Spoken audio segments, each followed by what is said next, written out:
Hello students, welcome to VMesh. I am Rafia Vikar. Hope you have understood the previous videos of Dumbo's Guide to Organizational Behavior. If in case you are having any doubts, any problems, please do comment and get them sorted out.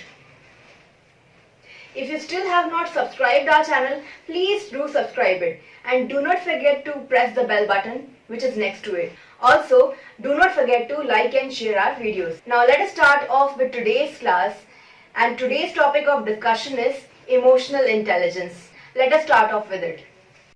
Okay, so now let us start off with the topic of emotional intelligence. सबसे पहले तो देखते हैं emotional intelligence कहाँ पर किसने सबसे पहले यूज करा, ठीक है? Now, this terminology emotional intelligence was first used by Peter Salovey of Yale University and John mayor of new Hampshire university. अब ये दो पहले ऐसे इंडिविजुअल्स हैं जिन्होंने सबसे पहले इस टर्म इमोशनल इंटेलिजेंस का इस्तेमाल किया. क्या नाम है इनके, एक बार फिर देख लेते हैं. पीटर सोलोवे एंड जॉन मेयर, ठीक है? इससे पहले इस टर्म का इमोशनल इंटेलिजेंस का किसी ने इस्तेमाल नहीं किया था. It was not used before that, and later on when these individuals used it, it was then that the people started using it. इससे पहले इमोशनल इंटेलिजेंस होता था लेकिन ऐसी कोई टर्मिनोलॉजी एक तरह से किसी ने डिराइव नहीं करी थी. आइए देखें कि मीनिंग क्या होता है. बेसिकली इसका जो है ना बुकिश मीनिंग क्या है. Fine, it is the ability to command respect by building relationships और the ability to get along with the people and situations. अब ये है क्या, इसको समझने की कोशिश करते हैं. इमोशनल इंटेलिजेंस, दो वर्ड्स का इस्तेमाल है, एक इमोशंस और दूसरा क्या, इंटेलिजेंस. अब एक इंडिविजुअल क्या होता है, समवेयर डाउन द लाइन अगर मैं पहले कुछ देर के लिए इस मीनिंग को भूल जाऊं, if I just move beyond that. So emotional intelligence is basically your ability to deal with situation in a diplomatic manner. आप कैसे सिचुएशंस को हैंडल करते हैं, how do you tackle them, do you go with the flow, or are you an extremist, are you a moderate person. जब भी कोई situation ऐसी emerge करे जहां इमोशनल आउटबर्स्ट हो, तो क्या आप उस पर्टिकुलर सिचुएशंस के अंदर क्या करते हैं, peace of mind, cool, relax रहते हैं, या एकदम से जो है वो क्या होता है, you just have a burst of emotions, और एक क्या होगा, एकदम जो है वो बहुत ज्यादा एक्सट्रीम इमोशंस चले जाएंगे, ठीक है?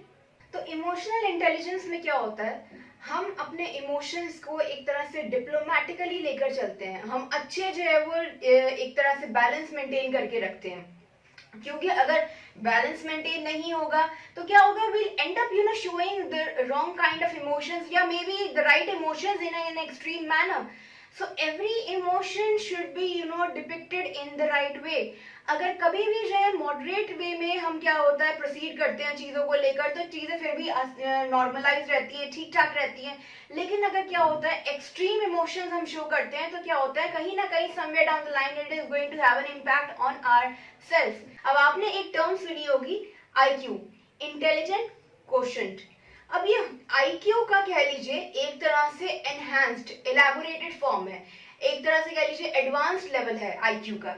तो इमोशनल इंटेलिजेंस के अंदर अब हम आते हैं, यहाँ पर हमने जो बोर्ड पे लिखा है उसको समझने की कोशिश करते हैं कि क्या है exactly. Okay, it is basically commanding respect by building relationships with people. आप किस तरह से क्या होता है लोगों के साथ बॉन्डिंग अच्छी बनाते हैं और कैसे वो सिचुएशन से जो है वो एडवांटेज उठाते हैं, और क्या होता है it is not about being wrong, it is being on the right track at the end of the day. And at the same time what is the ability, what is your ability, how do you get along with people and situations. अब मैं आपको कुछ एक practical examples देती हूँ इसी से related, ताकि ये कॉन्सेप्ट थोड़ा और क्लियर हो. What if you have got your result out, आपका रिजल्ट बाहर आ चुका है, the result is out and आपने बहुत बढ़िया जो है स्कोर करा है, you have topped in class. अब क्या होता है जब आपने क्लास में टॉप करा, just try and imagine the case of that Three Idiots movie. यहाँ पे हमारे हीरो के क्या होता है स्कोर बहुत अच्छा आता है, लेकिन उसी स्कोर को देखकर क्या होता है बाकी जो साइड हीरोज जो हमारे दो होते हैं वो क्या है एक तरह से जो है ना बिल्कुल डिप्रेशन में चले जाते हैं. Now apply the same concept in your life. अगर मान लीजिए जैसे मैं आपसे कह रही हूँ कि रिजल्ट आउट हुआ है, मार्क्स बड़े अच्छे आए हैं, रिजल्ट बहुत बढ़िया रहा, आपने मान लीजिए टॉप कर लिया, अब क्या होगा? आपने यही बात अपने फ्रेंड्स को बताई बिना ये जाने कि फ्रेंड का रिजल्ट क्या है, ठीक है?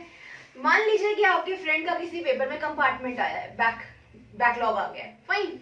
अब क्या होगा? It might be possible that you get a tight slap from them, ठीक है, कि ये क्या बात हुई, तुम हमारा तो पूछने रिजल्ट अपना आके बता रहे हो और ज्यादा एक्साइटमेंट शो कर रहे हो. So the particular fellow, if you have attained good marks, you should be balanced, ठीक है? You should not show your excitement to such a large level, to such a great extent कि क्या होगा? अगर आप उसे क्या करेंगे, एक्साइटमेंट को नॉर्मली थोड़ा सा जो है वो टैक्टफुली शो करेंगे तो मे बी पॉसिबल हो सकता है सिचुएशन ना बिगड़े. लेकिन हाँ, अगर आपने एक्साइटमेंट अपना कुछ ज्यादा ही शो कर दिया तो ज्यादा शो करने में क्या होगा, हो सकता है आपकी पिटाई हो जाए, ठीक है? तो इमोशनल इंटेलिजेंस का मतलब होता है आप इंडिविजुअल से या सिचुएशन से किस तरह से डील कर रहे हैं. How are you dealing with them at an emotional platform? Are you dealing with them in an extreme manner और are you dealing with them moderately? तो इमोशनल इंटेलिजेंस हमको यही सिखाता है कि हमें इमोशंस को थोड़ा सा कंपैरेटिवली बैलेंस्ड फॉर्म में लेकर चलना चाहिए, क्योंकि जहां पे बैलेंस बिगड़ा वहीं पे प्रॉब्लम आनी शुरू होगी. मान लीजिए, अब मैं जरा प्रैक्टिकल एग्जांपल देती हूँ आपको. आप जो है ना, क्या हुआ, किसी कंपनी में प्लेस्ड हैं, आपको प्रमोशन मिल जाता है, ठीक है, और प्रमोशन खाली आपको मिलता है. अब क्या होगा? बाकी सारा जो स्टाफ है उसमें से कोई आपके फ्रेंड सर्कल में से भी होंगे, कुछ एक ऐसे होंगे जो एनिमीज होंगे, ठीक है. Somewhere down the line, your friends will be happy for you, but at the same time, people who do not like you, people who dislike you, people maybe possible they are your enemies. Now they will be really annoyed with the fact that you are the only person who has got the promotion और आप क्या कर रहे हैं, अपना excitement show कर रहे हैं, ठीक है.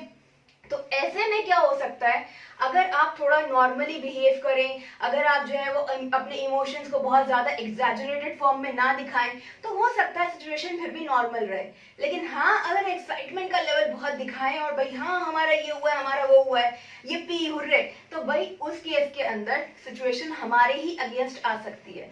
So we have to be a bit diplomatic, we have to be a bit moderate with respect to the fact that how do we have to exercise our emotions. तो ये था हमारा topic emotional intelligence का. Okay, so now let us proceed with the next topic which is managing emotions at work place. अब इसमें कुछ एक चीजें हैं, लेकिन पहले टॉपिक को समझने की कोशिश करते हैं, बाद में हम एक पॉइंट देखेंगे. अब इमोशंस को हम कैसे मैनेज करें वर्क प्लेस पे? वर्क प्लेस मतलब क्या? Work place means any place where you are working. It may be a company, it may be an association of people, body of individuals, any organization XYZ. जहां भी आप काम कर रहे हैं, चाहे वो आपकी अपनी ऑर्गेनाइजेशन हो या फिर आपको किसी ने एम्प्लॉय कर रखा हो, तो वहां पे इमोशंस को कैसे मैनेज करना है, वहां पे इमोशंस कैसे आपको अपने उनसे डील करना है, उसके लिए हमारे पास 5 पॉइंट्स हैं. तो आइए इन 5 पॉइंट्स को एक एक करके देखते हैं. पहला पॉइंट हमारे पास है सेल्फ अवेयरनेस का. अब अगर आप याद करें तो मैंने कहा था ऑर्गेनाइजेशनल बिहेवियर के बिल्कुल स्टार्टिंग में understanding of self and others, यानी कि भाई आप इमोशंस मैनेज कैसे करेंगे. You should be aware of yourself, you should be able to know yourself personally, what are your likes, what are your dislikes. अगर आप अपने बारे में अवेयर नहीं है, if you are not aware of yourself, how will you deal with people, how will you deal with your colleagues, your coworkers and all. तो सबसे पहले किसी और को जानने से पहले, किसी और को समझने से पहले आपको खुद को, अपने आप को इंट्रोस्पेक्ट करके देखना चाहिए कि भाई हमारे जो है वो क्या क्या जो है वो फीचर्स हैं, क्या ट्रेड्स है हमारे, किस जगह पे हमें काम करने की जरूरत है, क्या क्या हमारे पॉजिटिव पॉइंट्स हैं, नेगेटिव पॉइंट्स हैं. तो ये क्या है? This is basically our self awareness, ठीक है. आइए प्रोसीड करें पॉइंट नंबर 2 के साथ. It is control of emotions. ना कंट्रोल ऑफ इमोशंस का मतलब क्या होता है? इट मीन्स कि हम अपने इमोशंस को एक तरह से बैलेंस्ड कंट्रोल फॉर्म में क्या करें, शो करें. ऑर्गेनाइजेशन की प्रेमिसेस के अंदर बहुत ज्यादा आपको अपने इमोशनल आउटबर्स्ट नहीं होना चाहिए, क्योंकि अगर आपका इमोशनल आउटबर्स्ट होगा किसी भी तरह का, वो किसी भी इमोशन को लेकर हो सकता है. You might be happy, you might be sad, you might be excited, whatever it is, that may land you in a problematic situation. चाहे ना चाहे, आपकी इंटेंशन चाहे ना भी हो, लेकिन क्या होता है, अगर हम इमोशंस पे चेक नहीं रखेंगे तो हमें कहीं ना कहीं कोई प्रॉब्लम टाइम एंड अगेन आ सकती है। अब अगली टर्म हमारी क्या है? Empathy. Empathy basically refers to the fact that we keep ourselves into the shoes of the other person. अब इसका मतलब ये नहीं है कि आप जाइए और जाकर किसी बड़े के शूज पहन के खड़े हो जाइए। No, that is not empathy. Empathy का मतलब है अपने आप को सामने वाले के सिचुएशन में रख के और फिर सोचना, ठीक है। You should try and understand the fact कि कभी भी कोई सिग्निफिकेंट जो है डिसीजन लेना है, कभी भी कुछ इंपॉर्टेंट काम करना है, तो आपको बेटर ये रहेगा कि आप दूसरे इंडिविजुअल के पॉइंट ऑफ व्यू से चीजों को समझने की कोशिश करें, जाने पहचाने। क्योंकि क्या होता है, अगर हम दूसरे के एंगल से चीजों को नहीं समझेंगे तो क्या होगा, हम सेल्फिश हो जाएंगे, और सेल्फिश होना नहीं है कंपनी के अंदर। We have to be normal as possible, ठीक है। तो यहाँ पे क्या होता है, इस टर्म का मतलब है जब हम क्या करें, अपने आप को दूसरे की सिचुएशन में, दूसरे की पोजीशन में रखकर तोले मोले, उसको हम क्या कहते हैं, we call this to be empathy. अगला पॉइंट देखते हैं। अगला पॉइंट हमारा है कोऑपरेशन। अब भाई कोऑपरेशन का मतलब क्या है? Cooperation means that we have to do any work by the help of people who are around us, यानी कि यूनाइटेड एकजुट होकर काम करना चाहिए। ऐसा नहीं कि भाई जो है ना क्या हो, बहुत ज्यादा सेल्फिश हो जाए, सेल्फ सेंटर्ड हो जाए, नहीं ये सारा काम तो हम ही करेंगे और कोई नहीं करेगा। No, that is not the main thing. बड़ी ऑर्गेनाइजेशन, बड़ी कंसर्न ऐसे काम नहीं करती। हमको क्या करना है, सबको लेकर चलना है, सबको मिला के चलना है, और जो है वो क्या है, झगड़ा ज्यादा से ज्यादा क्या करना चाहिए, अवॉइड, जो कि अगले पॉइंट में देखिए आ रहा है, रिजॉल्विंग कॉन्फ्लिक्ट्स। यानी कि क्या होता है, अगर कहीं पर कोई डिस्प्यूट्स हैं, कोई इश्यूज हैं, प्रॉब्लम्स हैं, तो उनको रिजॉल्व करना है हमको, ठीक है। बिकॉज क्या होता है, एक्सट्रीम जब केसेस में इमोशंस आगे आ जाते हैं तो अक्सर झगड़े में जो है हम लोग लैंड अप कर जाते हैं, ठीक है। मान लीजिए कि आपको भी गुस्सा आ रहा है, दूसरे को भी गुस्सा आ रहा है, और आप लोग कंपनी की प्रेमिसेस के अंदर हैं, कोवर्कर्स हैं, तो क्या होगा, if you end up fighting with each other, if you are going to have a cat fight और समथिंग, तो उस केस में क्या है, it will not have a healthy impact on in your way of functioning in the company. ना वो आपके लिए बेनिफिशियल है और ना ही वो कंपनी के लिए बेनिफिशियल है।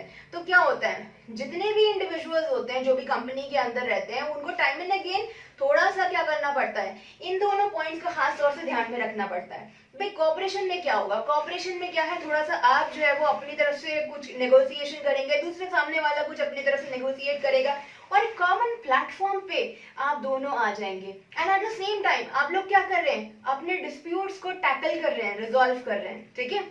तो होप आपको आज का वीडियो क्लियर हुआ होगा, और अगर कोई भी आपके डाउट्स हैं, कोई प्रॉब्लम्स हैं, तो प्लीज कमेंट करके उसको सॉर्ट आउट करवाइए। और अगर अभी तक आपने हमारे चैनल को सब्सक्राइब नहीं किया है तो प्लीज हमारे चैनल को सब्सक्राइब कीजिए, और हमारे वीडियो को अगर आपको पसंद आया तो लाइक करना नहीं भूलिएगा।